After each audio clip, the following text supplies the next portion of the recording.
on everybody, it's Kyle here with Alldogs, and today we got our hands on some of these brand new Fox Racing 2.5 IFP shocks. They are both front and rear, and as I stated, they are brand new to the market. I think they've been out for a total of just a few days. We are going to be installing these on my Tacoma. Currently it has the factory Bilstein TRD off-road shocks with our springs. As we install this, we'll be kind of giving you measurements and the difference in ride heights and droop length, front and rear. But yeah, let's get started.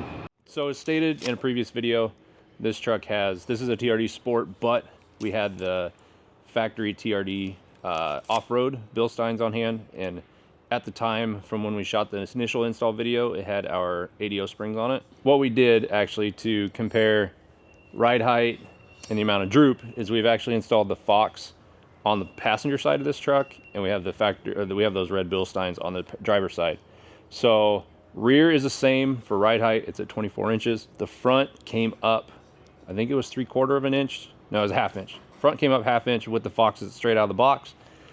This truck, with our first iteration of our 4th gen springs, we were a little low on the lift height number. I think after settle, they were between inch and 1.25 inches. So with these, we were a half inch taller. So this truck now has, instead of 2 inches of rake, it has 1.5 inches. But as you come over here, we'll just walk back and forth. We'll walk around the truck. So this is the Fox side and the rear. So the droop number on this one is 28 3/8. As we come around here, this will be the OE red Bilstein with our springs. Obviously springs don't control the droop, the shocks do.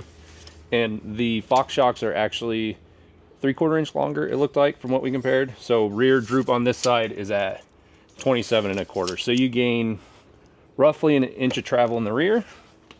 And then we'll come up here to the front.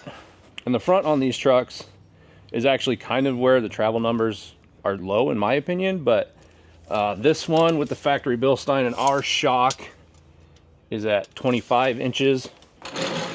Excuse the mess, we got tools still from when we did it.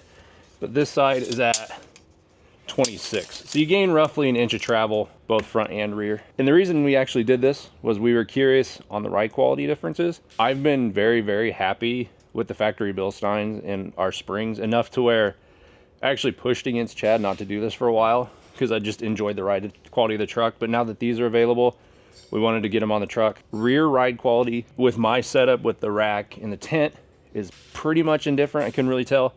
The front is where the difference is. These Fox shocks are a little bit more compliant over, say, like washboard or like the sharp bumps you would get at like a 25 to 35 mile an hour speed. And then we did take it on gravel up to 60 down gravel. It rode super good. So as of now that we've got measurements done, we'll move over to the driver's side, get the driver's side torn apart, and then we'll get everything installed and we'll go from there.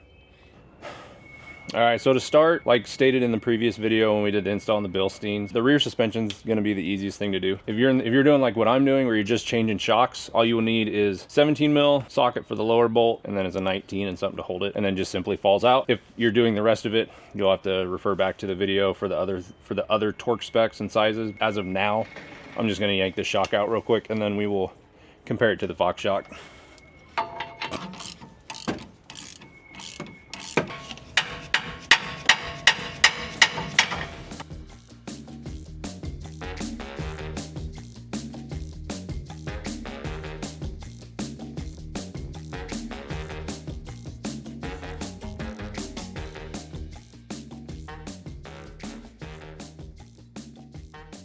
All right, so now that we got the factory shock off, the way we measure the rear shocks on any stem mount is we just measure from where the stem starts to the eyelet. It may not be the most accurate way, but that's the way we do it.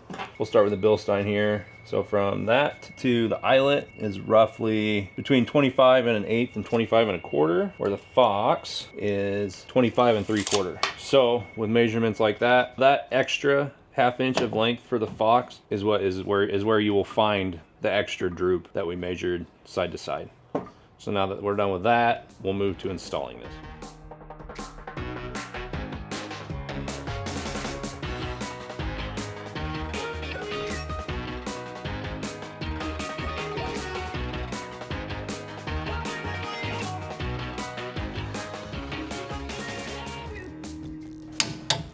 Okay, done. Okay. So rear shock is installed. Just repeat the process on the other side. But now this is done, we're just gonna move up to the front and yank the front shock out. All right, so now that we're at the front, wow. All right, so now that we're at the front, we have the video stating all the bolts and stuff need to be taken out, but just as a quick reminder for the way we do it, sway bar link, your shock bolt, and then your 2 lower vertical bolts. Yeah, we're gonna get to it. Let's see.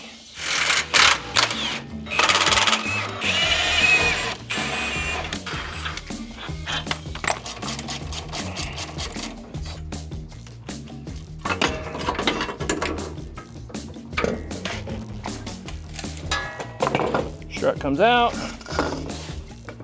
We also had the icon plates on this one just because of the pretty terrible factory top hat.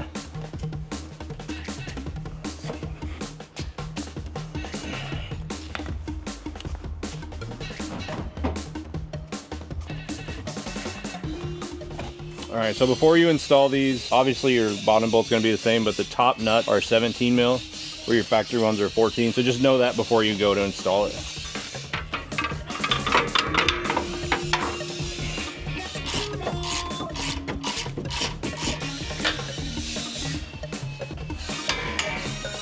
Yeah. Done. All right, so we got the front installed. All 4 shocks are installed now. We have an alignment for it tomorrow morning. It's currently about 5 o'clock here, so it's end of day, but once we get it back from an alignment, we will we'll give you a full report on how it rides with the Fox shocks on all 4 corners this time. All right, so it's been a few days since we installed these coilovers and shock. I actually had a little bit of a tough time with it. The front shocks out of the box were too tall for my liking, and it took us a couple days of experimenting to get the ride height to where we want it. So currently in the front, it's 1.5 inches, and the rear is still at 2. One other thing we ran into is while we were dialing in the height, I pulled all the bolts out and anti-seized them and put the cam bolts back to a neutral setting before I took it for an alignment. And the steering angle sensor was off in this truck. Steering wheel is probably like a 30-degree angle. It triggered, I think, 9 lights in the dash. So took it to our local shop to get the alignment done and got it back, and still had lights on. Both the shop and us with our scanners tried to shut them off, couldn't do it. So ended up having to take it to Toyota yesterday, and ironically, they said there were no codes, but there was 9 lights on. So when I asked them what they did, they just said they simply reset everything and they're gone. So just as a heads up, if you do a lift on these trucks, just know that if your steering wheel is off at all by a significant amount, it's gonna throw a ton of lights on the dash. That's the first time we've encountered it with this, because it was the first time that I really pulled the cam bolts out and set them to a neutral setting. But yeah, so truck's back from Toyota, lights are gone. Ride quality is actually pretty similar on road to what the Bilsteins were, but where these Fox shine are on rough roads and washboard. Regardless of speed, they're way more compliant over the washboards and the rougher roads. Overall, happy with them, minus the hiccups that were actually caused by me. But just know for future reference that if you do a lift on these and the steering wheel sensor is off at all, you can trigger all kinds of lights. So that does it for the truck for now. I think later on down the road, we'll be doing some performance elites on this truck, but as of right now, it's at where it's at for suspension. I do plan on adding sliders here sooner or later. Not sure on timeline for that, as well as hopefully a sphere comes out with some skid plates for this. But yeah, other than that, I think we're done. And keep an eye out. We got some Armada stuff coming, or QX I should say, with Reba. Got some stuff coming with her, and we may have a surprise, another Fox product for the Nissans coming out here soon. So keep an eye out for those, and we'll see you in a later video. Thanks.